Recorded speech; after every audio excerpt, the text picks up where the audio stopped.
There's a lot in this episode, but the main thing that I think I'm going to poke on is you cannot believe this crazy tale that these sellers tell you that, oh, I only work 5 hours a week in the business.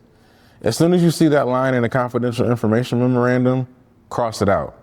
As soon as a broker says it on the phone call, laugh and say, how would you know? First time a seller says it on a phone call, say, really?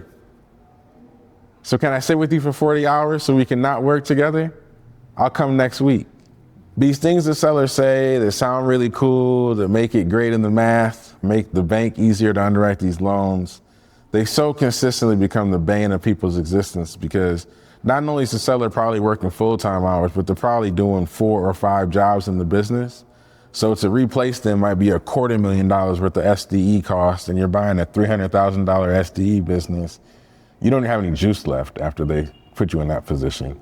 So I'm not going to even get into the deep, detailed kind of 2, 4, 6, 8 on this. Just stop believing these sellers, especially when it comes to, oh, I work 5 hours a week in the business.